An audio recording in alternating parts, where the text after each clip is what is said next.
أشهد أن لا إله إلا الله وحده لا شريك له ونشهد أن محمدا عبده ورسوله لا نبي ولا رسول بعده. يقول الله تبارك وتعالى في القرآن الكريم: يا أيها الذين آمنوا اتقوا الله حق تقاته ولا تموتن إلا وأنتم مسلمون. اللهم صل وسلم وبارك وكرم على حبيبنا ونبينا وشفيعنا وسيدنا ومولانا محمد وعلى آله وأصحابه ومن تبعهم بإحسان إلى يوم الدين. سبحان الله وبحمده عدد خلقه ورضا نفسه وزنة عرشه ومداد كلماته. سبحان الله وبحمده عدد خلقه ورضا نفسه وزنة عرشه ومداد كلماته. سبحان الله وبحمده عدد خلقه ورضا نفسه وزنة عرشه ومداد كلماته.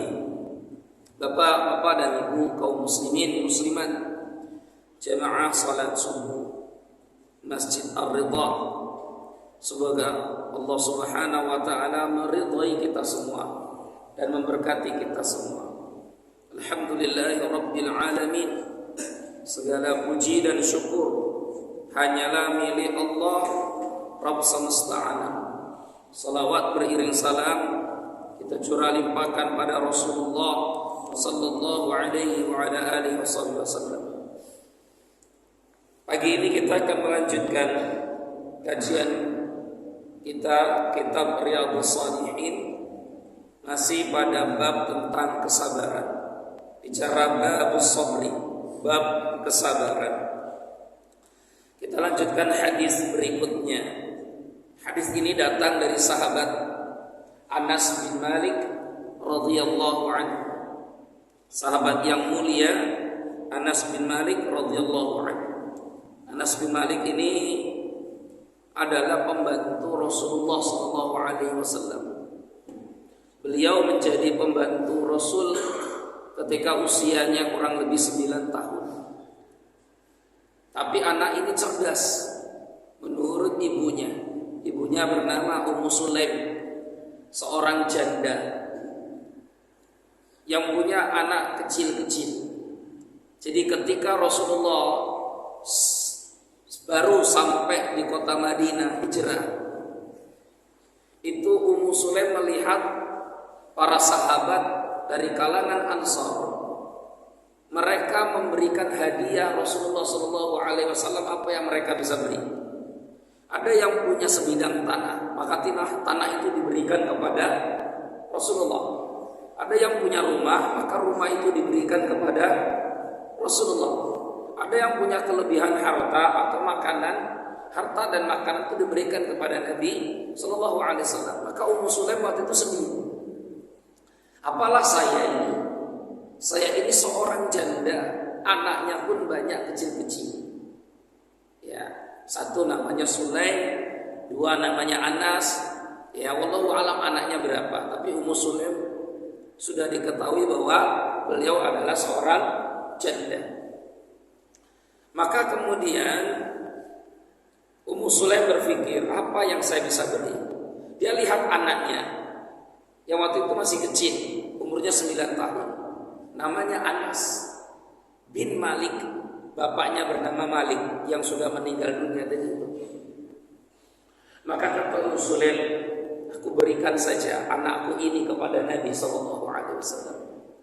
Maka di hari itu Ummu Sulaim mengantarkan Anas untuk diberikan kepada Nabi. Ya Rasulullah, aku tidak punya apa-apa untuk aku berikan kepadamu, seperti orang-orang Ansor pada umumnya yang lain. Karena aku adalah seorang janda. Tapi aku punya Anas ya Rasulullah. Anas ini putraku. Dia anak yang sangat cerdas. Semoga saja dia dapat membantu urusan-urusan Anda. Maka Rasul pun menerima Anas, sehingga Anas menjadi pembantu Rasulullah 10 tahun kurang lebih jadi pembantu Nabi. Berarti sampai Rasul meninggal dunia. Jadi kalau Anas bin Malik menjadi pembantu usia 9 tahun dan bersama Nabi selama 10 tahun, berarti ketika Rasulullah wafat Anas umur berapa? 19 tahun. 19 tahun. Dan memang terbukti Bapak Ibu, Anas bin Malik adalah sahabat yang cerdas luar biasa. Dari mana kita tahu? Kita hari ini tahu bahwa di antara sahabat Nabi yang paling banyak meriwayatkan hadis Nabi sampai kepada kita, yang kemudian dijadikan ajaran-ajaran agama, adalah hadis-hadis berasal dari sahabat Anas bin Malik. Bayangkan ya. Jadi ini sahabat yang luar biasa. Anak yatim tapi tidak bersedih berkelanjutan dengan status keyatiman. Bahkan keberadaannya sangat dirasakan manfaatnya oleh kaum muslimin. Sampai Anas bin Malik ini di kemudian hari ternyata Allah takdirkan menjadi sahabat yang paling kaya. Jadi Anas bin Malik adalah sahabat yang paling kaya dari kalangan Ansor. Dari kalangan Ansor. Jadi kalau penduduk Madinah itu dicek survei, maka penduduk Madinah yang paling kaya adalah Anas bin Malik. Kalau sahabat Rasul yang paling kaya, itu disepakati itu semua tuh, tidak ada yang lebih kaya daripada dia, sahabat Nabi seluruhnya. Maka siapa? Abdurrahman bin Auf. Setelahnya baru Utsman. Ya, Abdurrahman bin Auf itu sahabat Nabi yang paling kaya. Waduh, kalau bicara tentang kekayaannya itu gila nih, karena yang dapat warisan itu bukan hanya anak istrinya, tapi yang mendapatkan warisan adalah seluruh sahabat yang ikut perang Badar. Nah, sahabat yang ikut perang Badar itu jumlahnya 313. Maka di antara wasiatnya adalah bagikan harta warisanku ini kepada seluruh sahabat yang ikut perang Badar yang masih hidup ketika saya meninggal nanti, yang masih hidup. Ya, yang sudah meninggal tidak dapat. Berapa masing-masing? Kalau tidak salah saya nggak lupa ya. Kalau tidak salah sekitar 1.000 atau 10.000, 1.000 atau 10.000 dirham. Waktu itu uangnya mahal banget dirham. Ya, 1.000 atau 10.000 dirham. Nanti coba saya cek lagi. Dan ternyata sahabat yang ikut perang Badar yang masih hidup ketika Abdurrahman bin Auf meninggal itu setelah dicek oleh ahli warisnya ada kurang lebih 100 orang lebih. Itu semuanya dapat. Ya, dapat semua. Itu kekayaannya luar biasa. Ya. Nah, kita balik lagi ke sini. Anas bin Malik adalah sahabat Nabi yang paling banyak hartanya dari kalangan Ansor, padahal statusnya anak yatim. Anak yatim itu bukan berarti terus nasibnya makin kebeleset dan semuanya, karena kita tidak pernah tahu takdir Allah itu seperti apa. Ya, kita tidak pernah tahu takdir Allah itu seperti apa. Roda itu kan berputar ya. Dan itu juga bagian dari keberkahan doa Rasulullah Sallallahu Alaihi Wasallam kepada Anas bin Malik, karena Rasulullah Sallallahu Alaihi Wasallam dalam hadis yang sahih diriwayatkan oleh Imam Abu Dawud, Imam Tirmidzi, Ashabus Sunan ya, meriwayatkan tentang doa Nabi kepada Anas bin Malik radhiyallahu anhu. Apa doanya? Anas bin Malik suatu pagi sebelum subuh, Anas bin Malik itu sudah menyiapkan alat-alat berwudu Nabi, air semuanya itu disiapkan. Karena kan tidak seperti hari ini Pak. Kita bangun tinggal buka keran, air muncul. Zaman dulu kalau nggak ngangsu nggak dapat air. Tahu ngangsu ya? Ngangsu tahu nggak? Ambil air, nyari air, itu namanya ngangsu. Iya, karena harus nyari air dulu untuk berwudu. Ada simpanan air harus. Nah itu Anas bin Malik kerjaannya, nyarikan air untuk Nabi. Setiap hari cari air. Dan itu paling penting kan air kan ya. Kalau nggak ada air bagaimana? Maka selesai Nabi dilayani, dibawakan air, apakah untuk keperluan sholatnya ataukah untuk keperluan keluarganya. Maka Nabi kemudian berdoa, mendoakan Anas bin Malik, Allahumma tawwil umrahu wa aksir malahu wa waladahu. 3 doa Nabi. Ya Allah, panjangkan umur anak ini dan perbanyaklah harta serta anak keturunannya. Makanya 3 doa ini semuanya Allah kabulkan. Jadi pertama Allah panjangkan usia Anas bin Malik. Semua ahli sejarah hari ini sepakat bahwa Anas bin Malik, beliau termasuk sahabat yang umurnya sangat panjang. Bahkan termasuk ke dalam kelompok sahabat-sahabat Nabi yang terakhir meninggal dunia. Dia termasuk sahabat-sahabat yang terakhir meninggal dunia. Biarpun bukan yang paling akhir meninggal dunia, karena yang paling sahabat Nabi yang paling terakhir meninggal dunia itu tahun 106 Hijriah. Namanya Abu Tufail. Tahun 106 ya, atau 102 saya lupa, 102 atau 106 Hijriah. Jadi setelah itu nggak ada lagi sahabat Nabi, nggak ada. Nah Anas bin Malik ini meninggal tahun 97 Hijriah, 97. Jadi 6 tahun sebelum sahabat yang terakhir meninggal dunia. Jadi umurnya panjang betul. Rasulullah itu wafat usia 11 Hijriah. Rasulullah itu wafat tahun 11 Hijriah. Maka Anas bin Malik kalau meninggal tahun 90-an berarti masih hidup setelah Rasulullah 80-an tahun lebih. Dan itu umurnya panjang sekali, 80 tahun. Ya.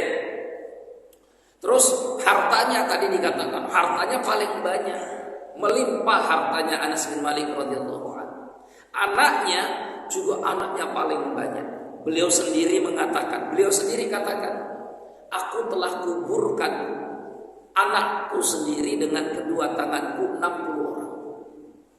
Jadi anaknya sendiri itu lebih dulu meninggal daripada bapaknya, karena bapaknya umurnya panjang. Kalau anaknya kan nggak dapat doa, masalahnya anaknya nggak dapat doa.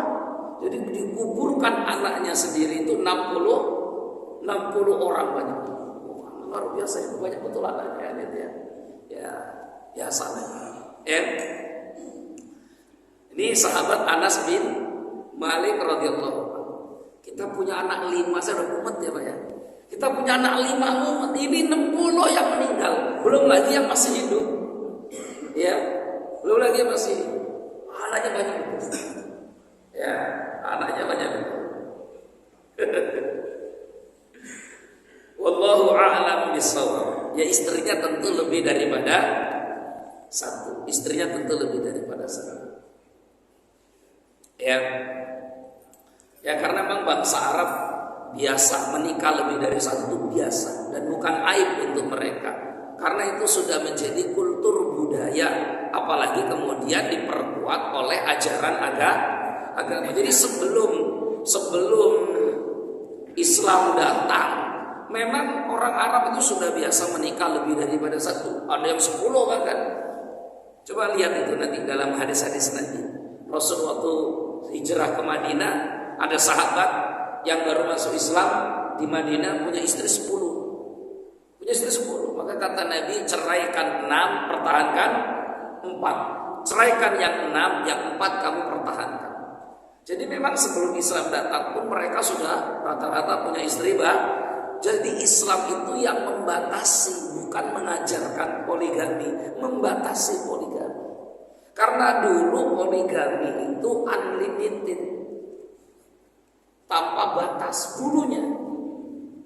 Islam datang membatasi, ada 10. Bahkan di Nusantara dulu, orang-orang yang berharta, berduit, supaya ketahuan dia terhormat dan berharta, itu dibuktikan salah satu caranya dengan cara nikah lebih daripada satu.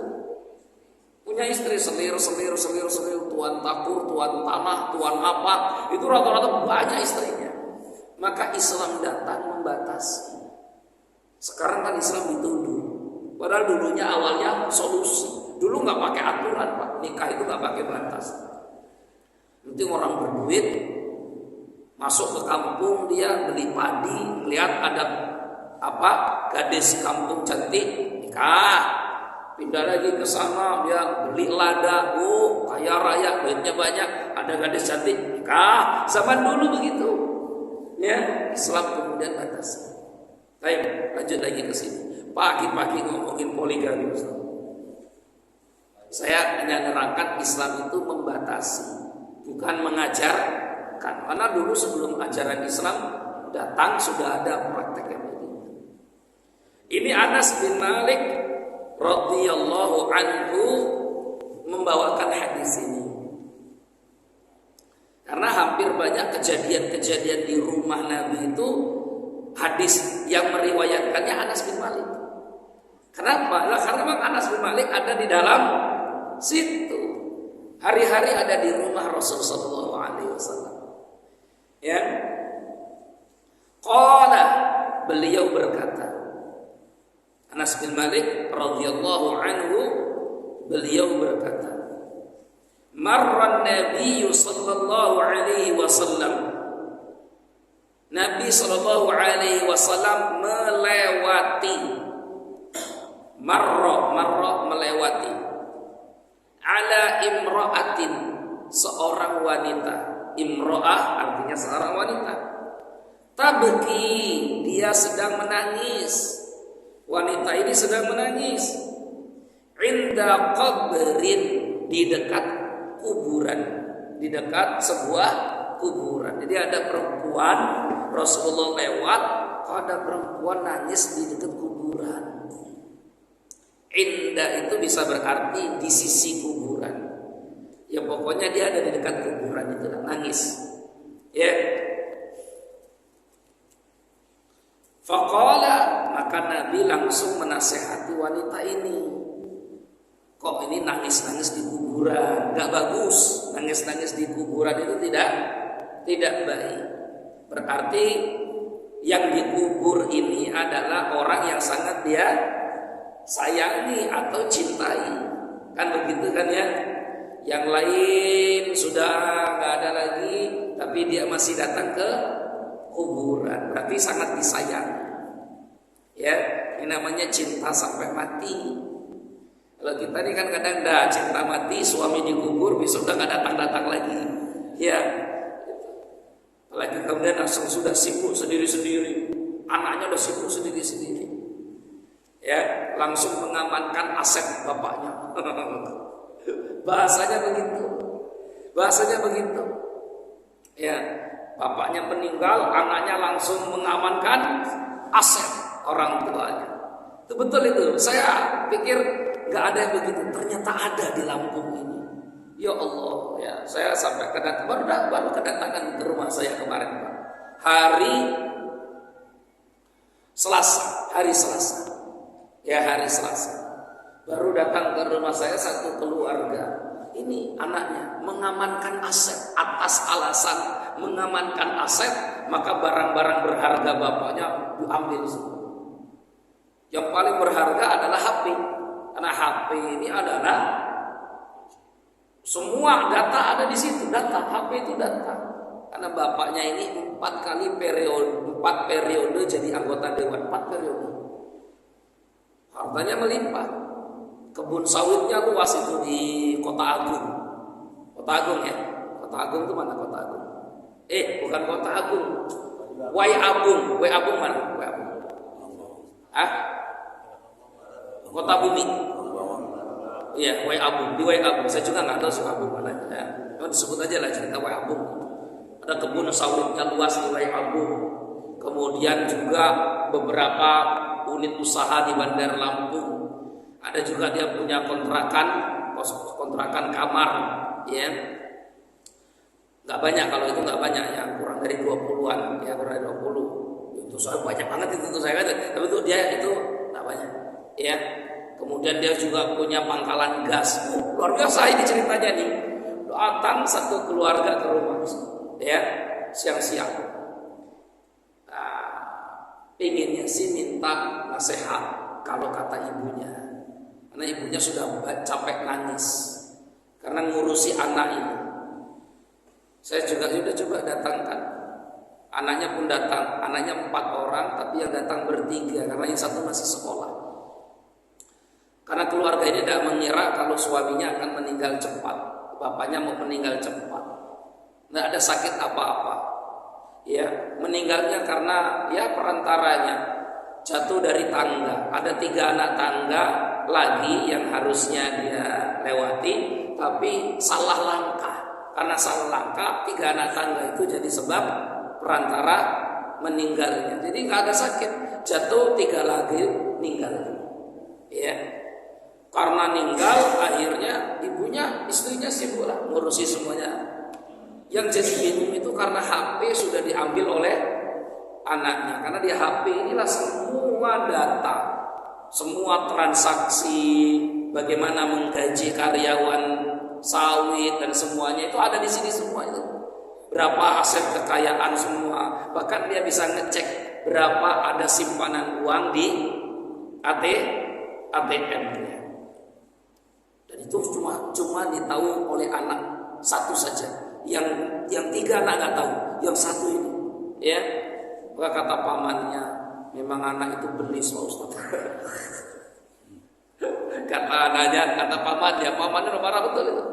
Ya, pamannya marah betul. Tapi dia sudah coba datang ke rumah dan betul ternyata. Ketika ditanya sama ibunya apa alasannya, alasannya luar biasa anak ini. Mama, saya ini mengambil HP-nya Papa itu untuk menjaga aibnya Papa, Mama. Alasannya luar biasa ya. Anak sekarang kok diajari cari alasan, paling pintar anak sekarang. Padahal dia cuma hanya ingin tahu berapa semuanya kekayaan. Dan yang lebih menyakitkan lagi, mamanya pergi keluar dari itu, anaknya masuk, padahal kan sudah punya rumah. Anaknya sudah punya rumah masing-masing. Anaknya datang masuk, waktu orang tuanya nggak ada, ya bongkar isi rumah, isi lemarinya untuk ngecek mana surat-surat yang berharga. Naudzubillah. Jadi Bapak Ibu semua, itu musibah ya, itu musibah ya. Padahal itu bukan anak paling tua. Anak paling tua ada di dekat saya, diam saja. Ini anak yang tengah. Paling kecil lagi fisiknya, pokoknya gede-gede. Maka saya dalam hati itu batin, kok dicotos sedikit apa yang orang ini gitu loh, batin gitu loh ya, dicotos sedikit nggak apa-apa, ini saya nggak apa-apa gitu. Karena dirapat lagi ya. Di rumah saya memang anak satu ini yang paling tengil gitu loh bahasanya. Sampai istri saya di dalam itu dengarkan jengkel pingin komentar juga gitu ya. Jengkel tuh pingin ikut apa? Komentar juga. Tapi itulah orang punya harta banyak, tidak membekali anaknya agama yang cukup. Akhirnya sepeninggal orang tua, hartanya yang melimpah itu menjadi fitnah untuk jadi keluarga. Ya. Nah, kita lanjut lagi ke sini. Wanita ini nangis di dekat kuburan. Nah, saya balik lagi ke tadi ya. Maka saya sampaikan ke anak-anaknya, kita hari ini duduk di sini, ngumpul. Nah, itu di rumah saya. Ngumpul di sini. Kalian semua, anak-anaknya. Saya bilang kalian karena secara umur masih di bawah saya. Ya. Kalian semua anak-anaknya sibuk sekarang semuanya bicarakan harta warisan orang tuanya. Tapi coba kalian, sholat nggak untuk orang tua, sedekah nggak untuk orang tuanya, ya, ibadah nggak untuk ayahnya. Sibuk kita memperebutkan harta orang tua, tapi kita nggak tahu atau nggak bicara apa kewajiban anak untuk orang tuanya. Saya begitukan saja ke anak-anaknya. Anak itu rata-rata begitu, sibuk bicarakan warisan, yang dia bela mana hak saya, tapi anak jarang bicara mana kewajiban saya. Jadi bicaranya apa? Mana hak saya, tapi kewajibannya tidak ditunaikan. Maka dia menangis di dekat kuburan orang yang disayangi. Faqala Nabi Rasulullah SAW kemudian berkata kepada wanita ini, ittaqillaha wasbiri. Ittaqillaha wasbiri. Wahai wanita, bertakwalah kau kepada Allah dan bersabarlah. Takwa kepada Allah dan bersabarlah. Maksudnya bertakwalah kepada Allah, ini nangis terus-terusan di dekat kuburan itu nggak bagus. Karena seolah-olah menangis terus-terusan di kuburan itu bagian dari tasahhud biqadar. Tidak ikhlas menerima takdir, nggak ikhlas seolah-olah menerima takdir. Loh, menangis itu kan boleh kok. Wong menangis itu manusiawi. Ya, Rasulullah SAW juga ketika ditinggal oleh cucunya beliau menangis. Nanti hadis yang kedua, ditinggal cucunya Rasulullah menangis. Loh, kan ada hadis yang mengatakan innal mayyit la yu'adzabu bi bukai ahlihi. Hadis ini sahih, diriwayatkan oleh Imam Al-Bukhari, oleh Imam Muslim, yang mengatakan innal mayyit, sesungguhnya mayyit la yu'adzabu, betul-betul akan disiksa bibukai ahlihi, karena ada tangisan keluarga. Maka sebagian sahabat memahami ketika Rasulullah menangis, berkatalah sahabat, ya Rasulullah, kenapa engkau menangis? Kan engkau yang pernah mengatakan bahwa mayit dikubur itu ditambah siksanya karena tangisan keluarganya. Kan kok engkau menangis? Maka Rasul mengatakan, al-qalbu yahzan wal 'ainu tadma'. Hati ini sedang bersedih. Maka karena hati sedang bersedih, air mata pun meneteskan airnya. Jadi menangis karena hatinya sedih, maka menangislah ini mata. Oh, berarti kalau menangis masih dalam tangisan yang biasa, wajar, itu tidak termasuk ke dalam hadis sesungguhnya mayit ditambahkan siksanya karena tangisan keluarganya. Ini pemahaman pertama.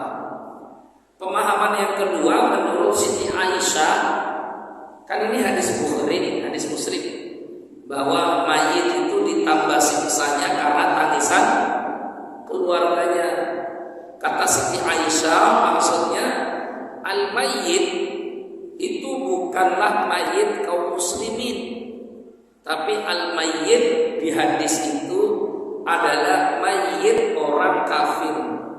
Maka kalau ada orang kafir yang meninggal dunia kemudian ditangisi oleh keluarganya sedih, maka tangisan keluarganya itu hanya akan menambah siksaan bagi si mayit di dalam kubur orang kafir tadi.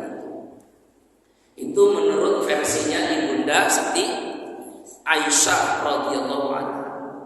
Tapi sebagian sahabat memahami berbeda lagi.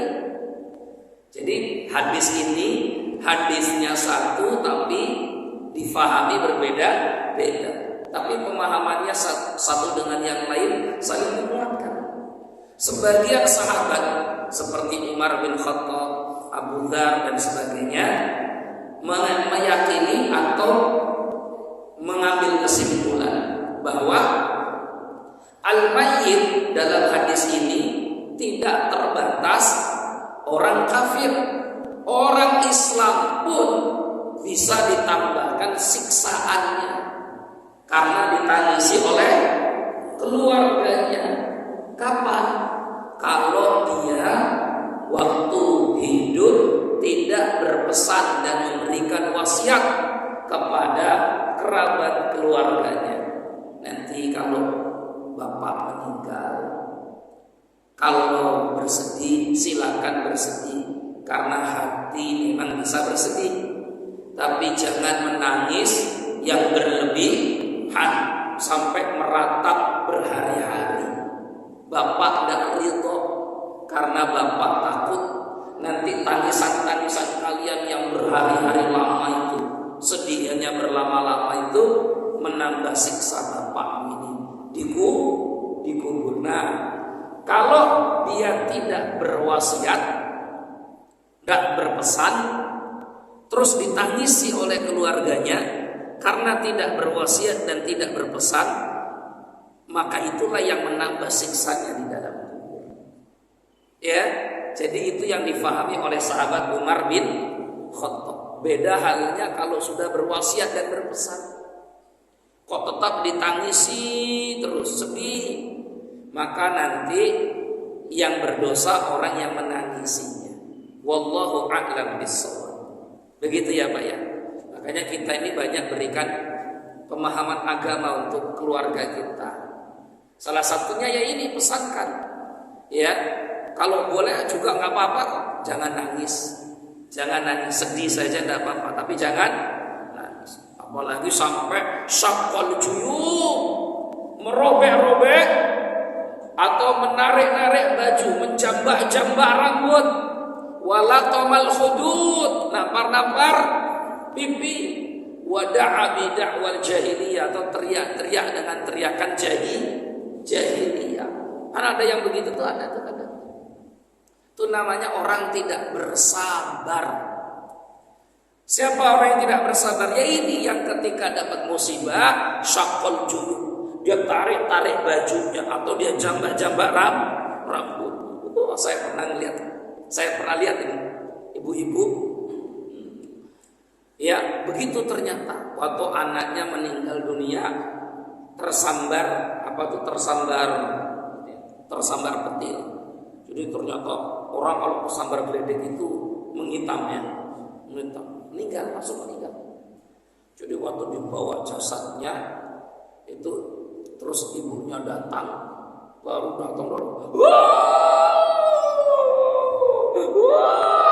ternyata ada yang begini dia. Hadis Nabi benar. Ya, wah, dia apa tuh namanya tuh? Akhirnya dia, ternyata ada juga. Itu bukan sinetron, itu ada di dunia nyata. Orang yang ketika dapat musibah, anaknya atau keluarganya meninggal dunia, itu justru berekspresi dengan sesuatu yang dibenci dalam agama. Apakah menarik-narik, menjambak-jambak rambut, atau kemudian memukul-mukul pipi, atau berteriak ala jahiliyah. Kalau dulu orang jahiliyah ketika dapat masalah, musibah, mereka akan berteriak-teriak, ya wailata, celakalah aku, gimana nasibku, susah hidupku, macam-macam. Itu teriakan-teriakan begitu. Tanda orang tidak bisa bersabar. Maka orang yang beriman ketika diuji dengan cobaan, dia akan katakan inna lillahi wa inna ilaihi raji'un. Lanjut lagi hadis ini. Bertakwalah kamu kepada Allah. Sabar, sudah, tidak usah begini terus di dekat kuburan. Ya. Faqalat, wanita ini kemudian berkata, ilaika anni fa innaka lam tusab bi musibati. Enggak usah pedulikan saya. Jauh sana. Kamu ini ngomong begini karena enggak dapat musibah seperti saya ini. Kalimat ini kalimat dosa besar sebenarnya. Ya. Kenapa? Karena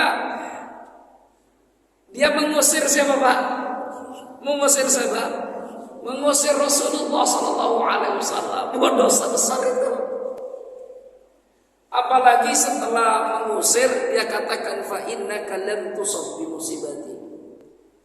Sabar, enak iya. Kamu kan nggak dapat masalah musibah seperti saya ini. Kadang kita itu nasehatin orang, maksudnya itu biar bagus. Orangnya justru balas, enak aja ngomong sobar. Kamu ya nggak diuji seperti saya, kan itu ya. Dinasehati justru makin nyakit.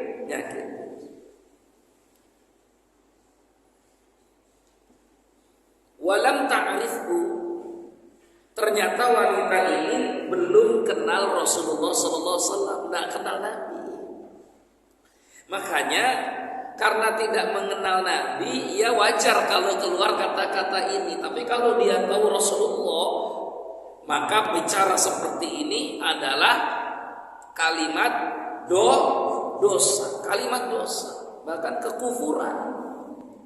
Ya. Tapi karena tidak kenal, tidak tahu Rasulullah, ya sudah, namanya orang nggak tahu. Jadi dari hadis ini kita faham bahwa Rasulullah di zaman itu tidak semua umatnya pernah melihat. Nggak semua umatnya pernah melihat, apalagi perempuan.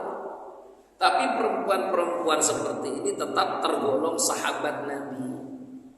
Kenapa tergolong sahabat Nabi? Kan dia tidak melihat Rasulullah, iya. Tapi biasanya yang berbaiat adalah suaminya. Makanya baiatnya wanita itu baiat suaminya. Atau biasanya baiat secara umum. Perempuan dikumpulkan semua, masuk Islam semuanya itu, kemudian diambil sumpah untuk mentaati Rasulullah Sallallahu Alaihi Wasallam. Sam'an wa ta'atan. Ya, itu untuk Nabi Sallallahu Alaihi Wasallam. Ya, berarti ini dulu YouTube belum ada. Ya, kalau sudah ada YouTube, insya Allah perempuan ini tahu Nabi Muhammad Sallallahu Alaihi Wasallam. Ya, tapi karena nggak ada YouTube, makanya Rasulullah itu terkenal namanya, tapi wajahnya tidak semua sahabat, tidak semua yang hidup di zaman itu tahu Rasul, ya kan? Samalah seperti Suraqah bin Malik yang waktu Abu Bakar menemani Rasulullah hijrah ke kota Madinah, itu kan ada sayembara di Mekah. Siapa saja yang bisa menangkap Muhammad hidup atau mati, kata pemuka-pemuka Quraisy, maka baginya imbalan 100 ekor onta. Itu luar biasa banyak itu, Pak. 100 ekor onta. Ya, cuma masalahnya penduduk Mekah itu tahu imbalan ini, tapi nggak semua orang tahu yang seperti apa Nabi Muhammad itu masalahnya. Jadi tahu imbalan tadi, nggak semua orang tahu wajahnya yang seperti yang mana wajahnya. Maka akhirnya Abu Bakar Siddiq bertemu dengan seseorang yang juga mencari, ya, orang tahu dengar imbalan-imbalannya itu. Maka Abu Bakar ketemu seseorang, ditanya oleh orang ini, ya Abu Bakar, siapa yang bersama kamu itu? Maka Abu Bakar itu Siddiq, Pak, jujur, gak pernah bohong Abu Bakar itu, ya, Siddiq. Maka Abu Bakar Siddiq, gak pernah dusta, jujur terus. Maka kalau dia bohong kali itu sudah gak lagi Siddiq, ya, jujur terus. Ya kayak bapak-bapak di sini, jujur terus. Ya. Maka kata Abu Bakar, yang di belakang ini hadin yahdinis sabil, huwa hadin yahdinis sabil. Yang di belakangku ini adalah petunjuk jalanku. Petunjuk jalanku. Kira-kira Abu Bakar bohong atau enggak? Petunjuk jalanku. Bohong enggak kira-kira tuh? Dalam ilmu bahasa balaghah atau ilmu bahasa Arab disebut ini dengan tauriyah. Tauriyah itu apa? Satu kata yang punya pemahaman ganda, difahami oleh orang yang mendengarnya berbeda dengan yang dimaksud oleh yang bicara. Kalau kata Abu Bakar, ini petunjuk jalan saya. Maksudnya Abu Bakar, petunjuk jalan yang menunjukkan ke surga. Tapi orang yang dengar, oh ini gaib. Ya, karena mau jalan jauh harus membawa petunjuk jalan, itu namanya gaib. Ya, makanya akhirnya kan dicurigai. Terus Rasulullah pernah ditanya, Nabi Muhammad juga pernah ditanya di tengah jalan dalam perjalanan ini, menarik kisah-kisahnya. Ya, man anta, siapa kamu?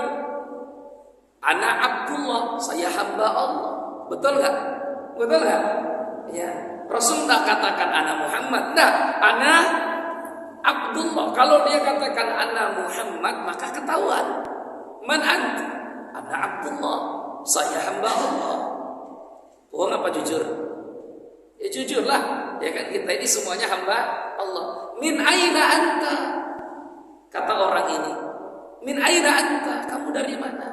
Rasul mengatakan, ana minal ma, ana min ma. Saya dari ma. Ma artinya air. Saya ini asalnya dari air.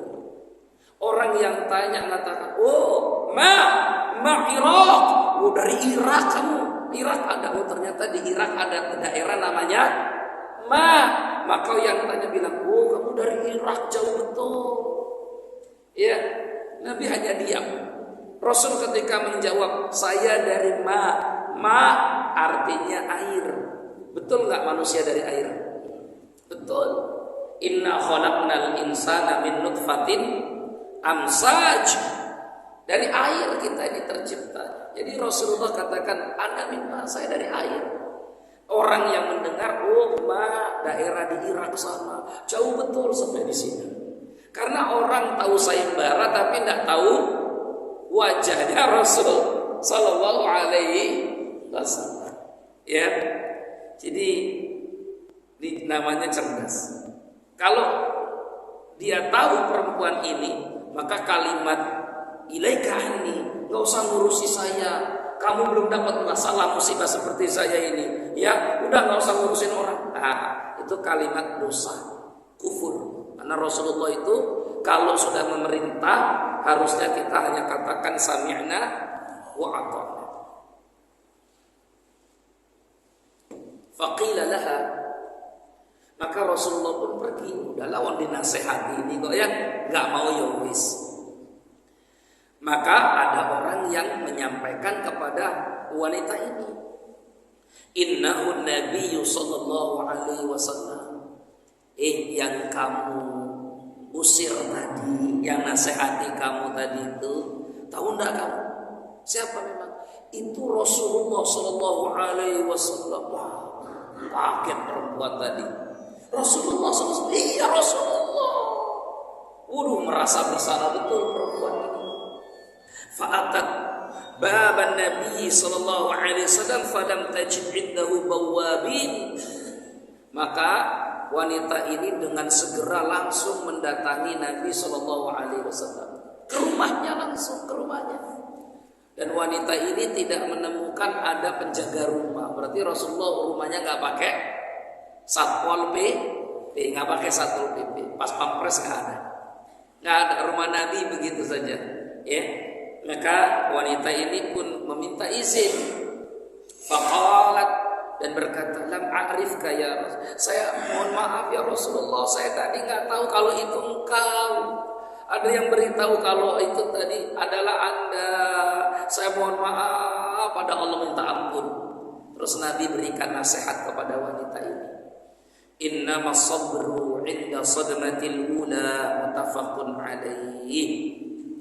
Hei wanita, yang disebut orang bersabar itu adalah sabar ketika hentakan pertama musibah datang kepadanya.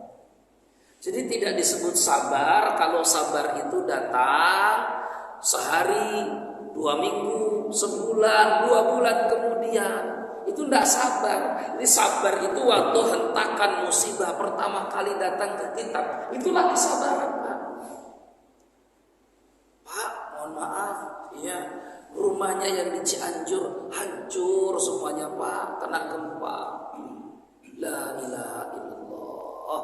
Inna lillahi wa inna ilaihi raji'un. Astagfirullah. Nah, itu namanya sabar. Pak, rumahnya Pak semuanya yang baru dibangun kemarin roboh, nggak ada sisa. Apa? Wah, ya. Terus setelah itu barulah mulai itu. Enggak begitu, itu bukan sabar namanya itu. Ini sabaran itu waktu hentakan pertama. Ini wanita ini ternyata tidak bisa bersabar. Dia tangis. Baru seminggu kemudian barulah bisa mengikhlaskan. Maka itu bukan sabar namanya. Kadang ada orang bilang, ya udah sesabar aja lah sekarang mah. Loh kok sekarang? Kemarin kemana? Sabar itu dari mulai hentakan pertama, bukan dari sekarang. Ya. Nah, di dalam riwayat Imam Muslim, wa fi riwayati li Muslimin, di dalam riwayat Imam Muslim kan ini Bukhari ya, ditambahkan tabki ala sabiyyin laha. Wanita ini menangisi anaknya yang baru meninggal dunia, anaknya. Jadi hampir tiap hari dia ke kuburan itu hanya untuk menangisi hanya untuk menangisi kuburan anaknya. Berarti kuburannya nggak terlalu jauh kan ya? Ya. Kita datang ke kuburan nangis, datang ke kuburan nangis, karena bayangan-bayangan, kenangan-kenangan anak. Karena memang begitulah orang. Ya, wanita itu memang susah betul menghilangkan bayangan anaknya. Ya wajar karena dikandung, disusui, dibesarkan. Ya, tapi kalau bapak biasanya cepat lupa kalau bapak itu. Karena memang cintanya itu tidak seperti cinta seorang ibu.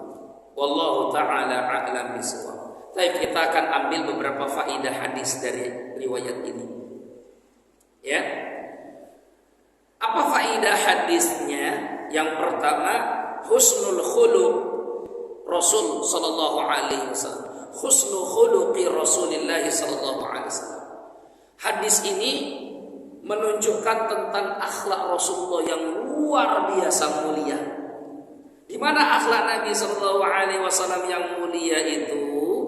Lihat, Rasulullah ngajak umatnya kepada kebaikan, terus ternyata ditanggapi dengan kata-kata yang enggak mengenakan. Tapi Rasul enggak membalasnya. Kenapa enggak membalas? Orang enggak tahu ini. Orang enggak tahu biasalah begitu. Kadang kita itu memaksa orang supaya tahu siapa kita. Kamu enggak tahu siapa saya. Kamu enggak kenal sama saya. Ya orang enggak kenal, orang dibilang kenapa lagi? Ya, berarti kita enggak terkenal amat kan, itu selesai kan? Ini akhlak Rasulullah yang luar biasa. Dulu ada cicitnya Umar bin Khattab. Namanya Umar bin Abdul Aziz. Umar bin Abdul Aziz disebutkan di dalam Ihya Ulumuddin Al-Ghazali, kitab Ihya Ulumuddin. Jadi Umar bin Abdul Aziz suatu malam masuk ke masjid. Masjidnya sudah gelap karena dia masuk malam hari mau sholat. Karena beliau khalifah, maka beliau pun iringi oleh ajudan. Karena ini khalifah Umar bin Abdul Aziz. Waktu itu sudah ada ajudan. Karena memang zamannya zaman perang. Jadi yang namanya khalifah kalau keluar ya harus ada yang menemani. Maka masuklah Khalifah Umar bin Abdul Aziz, cicitnya Umar bin Khattab radhiyallahu anhu, ke sebuah masjid yang gelap malam hari. Terus dia melewati orang. Ternyata di masjid itu ada beberapa kaum muslimin yang tidur. Maka dengan sangat berhati-hati, ya, sambil membawa sedikit penerang, hati-hati dia melewati orang yang tidur tadi.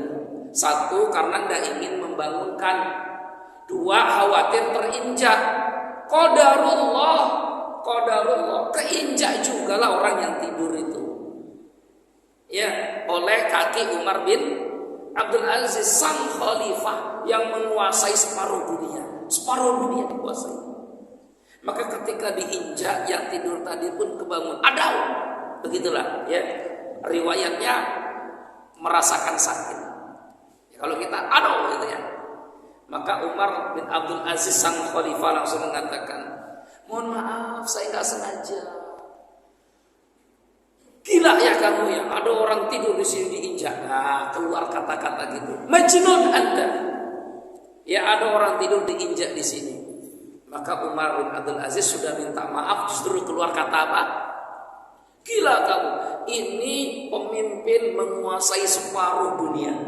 Bukan 1-2 negara, separuh dunia dikuasai oleh Umar bin Aziz. Disegani oleh lawan. Dia sudah minta maaf, mohon maaf saya nggak sengaja injak. Keluar kata-kata gila ya kamu. Umar bin Abdul Aziz hanya mengatakan, bukan, saya bukan orang gila. Maka ajudannya sudah marah, ingin mukul. Kata Umar, dah, fa innahu la ta'rifu, fa innahu la ya'rifu. Dia nggak kenal saya, makanya dia keluar kata-kata itu. Kata ajudannya, tapi dia menyebut Anda gila ya Khalifah Amirul Mukminin. Dia bilang saya orang gila karena dia nggak kenal saya. Kan saya sudah bilang, bukan, saya bukan orang gila. Juga luar biasa coba. Kita tuh kalau kita dibilang begitu kan emosi dulu Pak. Gemblong ya gue kan gitu kata orangnya. Gemblong ya gue. Wow kan gitu ya. Kalau Umar bin Abdul Aziz gampang saja. Gila ya kamu. Bukan, saya orang waras. Selesai. Jadi keributan itu terjadi itu gara-gara sama-sama emosi. Kita dikatakan gila terus kemudian marah. Rasulullah tidak marah. Akhlaknya luar biasa. Dikatakan nggak usah ngurusi saya, pergi kamu dari sini. Rasul diusir, ya sudah. Wong dia nggak kenal saya. Ya sudah, orang nggak kenal. Ya, kita sering maksakan orang supaya kenal kita. Berikutnya, sebelum akhirnya sudah suruh ya. Hadis ini dijadikan dalil bolehnya wanita ziarah kubur. Hadis ini dijadikan dalil bolehnya wanita berziarah kubur. Loh Ustaz, kan ada hadis lain dalam riwayat Imam Muslim, di mana hadis riwayat Imam Muslim mengatakan la'anallahu zawwaratil kubur. Allah melaknat wanita yang berziarah kubur. Kok hadis ini dijadikan dalil wanita boleh ziarah kubur? Itu buktinya perempuan ini ada di mana? Ada di kuburan. Dan terus hadis la'anallahu zawwaratil kubur di riwayatnya Imam Muslim mau dipakai ke mana hadis itu? Kan itu hadisnya sahih. Riwayatnya Imam Muslim. Kan kita suka baca hadis Bukhari Muslim. Itu Muslim hadis sahih. Maka dikatakan hadis yang mengatakan Allah melaknat wanita ziarah kubur itu difahami oleh para ulama, sebagian ulama dengan yang dilaknat itu zawarat bukan zairat. Kalau zairat artinya wanita yang berziarah kubur. Kalau zawarat maknanya wanita yang keseringan ziarah kubur. Itu yang dilaknat. Justru nggak boleh. Ya, wanita sering-sering ziarah kubur, ikut ziarah kubur, sering. Nah itu nggak boleh itu perempuan. Kenapa perempuan justru nggak boleh seringan ziarah kubur? Berbeda dengan laki-laki. Kalau laki-laki justru diperintahkan untuk banyak berziarah kubur. Zuru fa innahu tudzakkirukumul akhirah. Berziarahlah kalian karena ziarah kubur itu mengingatkan kematian. Laki-laki banyak yang ziarah kubur. Ziarah yang ingat mati ya, bukan ziarah yang nggak ingat mati. Yang ingatkan mati, kuburan-kuburan kita banyak tuh di sini. Ya, jangan kuburan yang megah-megah nanti kalau nggak ingat mati kita. Ya, kuburan ziarah itu betul. Kalau perempuan tidak boleh sering, nggak boleh sering-sering. Ya, dalam mazhab Syafi'i pun sama. Sebagaimana disebutkan oleh Imam Al-Qurtubi sebutkan dalam tafsirnya juga sama begitu. Ya, makanya kalau perempuan dalam fikih 4 mazhab memang ada yang mengharapkan untuk wanita. Ya, untuk wanita. Termasuk di Saudi itu termasuk yang mengambil pendapat mazhab yang tidak membolehkan wanita ziarah kubur. Makanya di Saudi itu perempuan nggak boleh masuk kuburan. Tapi kalau laki-laki boleh ziarah, boleh ziarah. Ya kita hormati pendapat itu. Kita hormati pendapat itu. Biarpun saya nggak setuju nih, saya nggak setuju dengan pendapat itu. Tapi ya sudah dihormati karena memang ada yang berpendapat begitu. Ya, perempuan tidak ziarah kubur. Ya, saya lebih kepada yang perempuan, laki-laki boleh. Laki-laki bahkan dianjurkan untuk banyak ziarah. Tapi memang hadis yang dalam riwayat Imam Muslim, Allah melaknat wanita yang ziarah kubur, maksudnya yang banyak-banyak ziarah kubur. Kenapa? Satu, wanita itu lemah. Lemah, ya ini buktinya nih, nangisnya berkepanjangan, lemah ya. Saya pernah bawa jenazah ke kuburan, itu anak meninggal, ibunya ngikut, pingsan dia di kuburan. Justru repot, ini anak mau dimasukkan ke kuburan, ya. Udah nangis, ada di jalan udah nangis, saja udah nasihati, sabar. Udah, akhirnya kita bawa nih ke kuburan. Anaknya meninggal, dimasukkan, ibunya pingsan, repot. Berangkat membawa jenazah, pulangnya ngangkat orang. Jadi ngerepotin. Memang betul kenapa perempuan itu dianjurkan tidak ikut iring-iringan. Kan wanita makruh kan ikut iring-iringan jenazah. Makruh. Itu hadis dari Ummu Atiyah. Ummu Atiyah berkata, Ummu Atiyah itu sahabat perempuan yang dapat kepercayaan mengurusi jenazah-jenazah wanita. Makanya putri-putri Rasulullah itu yang memandikan namanya Ummu Atiyah.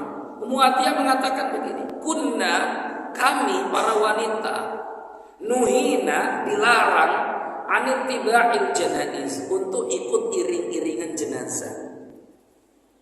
Walam yu'zam alaina, tapi larangan Rasul itu bukan berarti haram, hanya anjuran sifatnya. Perempuan dianjurkan nggak perlu ikut. Mau ikut, kalau mau ikut pastikan satu, auratnya ketutup, yang sopan, jaga hati-hati, karena banyak perempuan nggak kuat banyak pingsan. Betul. Aduh, akhirnya kita pulang ngangkat itu, ya angkat itu, karena pingsan di kuburan. Nah, saudaraku yang dimuliakan Allah, balik lagi ya di sini. Jadi ziarah kubur hukumnya masyru', disyariatkan untuk kaum muslimin, terutama laki-laki. Perempuan boleh, tapi tidak boleh sering-sering. Boleh, karena Siti Aisyah juga pernah ziarah kubur saudara kandungnya Abdurrahman, tapi tidak boleh sering-sering. Justru kalau sering-sering, la'anallahu za'iratil kubur, ya. Allah melaknat wanita yang sering berziarah kubur, atau dilaknat wanita yang sering berziarah. Allahu a'lam bishawab. Oke, sampai di sini saja. Ada pertanyaan nggak Pak? Ada pertanyaan nggak sini? Kalau ibu bapak ada, karena waktunya sudah suruh belum sini? 3. Oh 43. Kalau 43 baca lagi deh. Ada pertanyaan nggak nih? Ada nggak? Nggak ada. Oke, lanjut lagi. Ya, nah faedahnya belum habis ini. Ya. Wa min fawaidil hadis annal insan yu'adzaru atau yu'dzaru bil jahli. Faedah hadis berikutnya yang ketiga, orang itu dimaafkan kalau tidak tahu, bodoh, jahil. Kalau orang jahil ya sudah dimaafkan. Makanya dalam kaidah syariat agama kita, al jahlu ma'dzurun. Orang yang bodoh tidak tahu itu dimaafkan. Namanya bodoh, nggak tahu. Walakin yajibu alaihi an yata'alam, tapi orang bodoh wajib belajar supaya tahu. Maka jangan berleha-leha dengan kebodohan. Kalau saya mendingan bodoh aja lah Ustaz, kalau tahu banyak masih begini, malah repot. Saya ngajarin mak-mak sama bapak-bapak belajar ilmu waris. Setelah tahu maka bingung sendiri, bingung kenapa? Tuh, ini aturan syariat tuh begini. Wajib, kalau enggak gimana Ustaz? Kalau enggak baca An-Nisa 14-15. Apa aturannya? Tilka hududullah. Setelah Allah menceritakan, Allah menyebutkan aturannya. Ayat 11, ayat 12 Allah sebutkan Ini bagian. Akhirnya satu hari itu paham bagian. Padahal dia belum tentu paham. Yang penting tahu dulu ini aturannya. Ayat 13, ayat 14 Allah berikan ancaman. Tilka hududullah. Inilah hukum Allah, undang-undang dari Allah. Wa may yuti'illaha wa rasul. Siapa yang mau mentaati Allah dan Rasulnya, ya, yudkhilul jannah, Allah akan masukkan dia ke surga. Karena warisan Allah masukkan orang ke surga. Tapi di ayat 14, wa may ya'sillaha wa rasulahu wa yata'adda hududahu. Tapi orang yang enggak mau patuh aturan Allah ini, ya, sudah diatur dapatnya sekian, enggak mau patuh aturan ini, dan dia melawan, menentang, seolah-olah dia lebih bijaksana dan lebih adil daripada Allah, maka dia buat aturan sendiri, ya, maka yudkhilhu naran khalidan fiha walahu adzabun muhin. Dia akan dimasukkan ke dalam neraka lama sekali waktunya, dan baginya siksa yang menghinakan. Tuh coba, maka akhirnya nggak tahu lebih aman ternyata daripada karena kalau tahu orang kadang nggak mau melaksanakan. Contoh, syarat dapat warisan itu zawajus sahih, pernikahannya sah. Biarpun sesaat, pernikahannya sah, biarpun sesaat. Misalkan, ya, tiba-tiba, ya, ada yang nikah karena lama sudah muda, nikahlah dia. Umurnya berapa? 65, nikah. Pas malam pertama meninggal dia. Karena 65 dapat gadis 25 tahun misalkan. Atau 70 tahun dapat gadis 25 tahun. Baru pernikahan, pesta paginya, siangnya, malamnya, besoknya inna lillahi wa inna ilaihi raji'un. Tinggal ya 70 tahun. Karena meninggal lah, dia punya tanahnya 10 hektar di kampung. Dia punya hartanya sekian ya. Maka dalam hukum syariat kita, ini perempuan istrinya, biarpun cuma satu malam jadi istri, secara syariat dia berhak mendapatkan warisan 1/8 dari harta kekayaan. Total semuanya dia dapat punya. Harta suaminya ternyata 20 miliar. Karena 20 miliar, maka wanita ini dapat 1/8. Berapa benar? 2,5 miliar. Jadi dapat 2,5 miliar. Sah Ustaz? Bukan sah, wajib karena itu aturan agama. Nah, tapi kan baru semalam. Iya. Maka saya tanya bapak ibunya waktu yang ikut, Pak, Bu, kalau ada orang tua ibu-ibu ternyata nikah, setelah 1 minggu nikah meninggal, itu istrinya yang baru dinikahi dapat nggak warisan 2,5 miliar? Ibu ikhlas? Enggak. Jadi kadang-kadang itu kalau tahu justru jadi akhirnya karena tahu jadi beban, dia punya alasan nggak mau tahu. Ada orang nggak mau tahu, nggak mau ngaji. Kenapa nggak mau ngaji? Justru kalau ngaji, tahu ilmu makin repot Ustaz. Lah kacau ini. Mendingan bodoh kan dimaafkan Ustaz. Betul, bodoh itu dimaafkan, tapi wajib belajar. Maka nanti penghuni neraka masuk neraka karena nggak mau belajar. Ya kayak bapak ibu ini. Jadi tahu itu diamalkan, nggak diamalkan ya udah berdosa. Nggak mau tahu itu dimaafkan, tapi nggak mau terus-terusan ya berdosa. Karena penghuni neraka masuk neraka salah satunya karena nggak mau belajar. Wa qalu law kunna nasma'u aw naqilu ma kunna fi ashabis sa'ir. Itu karena nggak mau belajar. Ya, makanya ajak yang lain. Saya takut tuh teman-teman di perumahan ini, tapi alhamdulillah ya jemaah ya. Ini kan tapi kan perumahan gereja ini banyak betul, masjidnya kan ini kan ya, banyak ini. Ajak yang lain. Takutnya teman-teman saudara kita ini ada yang nggak mau belajar sampai hari ini karena takut tahu, itu masalahnya. Karena takut tahu, ya jadi nggak mau belajar, nggak mau datang ke pengajian. Subhanakallahumma bihamdika asyhadu an la ilaha illa anta astaghfiruka wa atubu ilaik. Assalamualaikum warahmatullahi wabarakatuh. warahmatullahi wabarakatuh.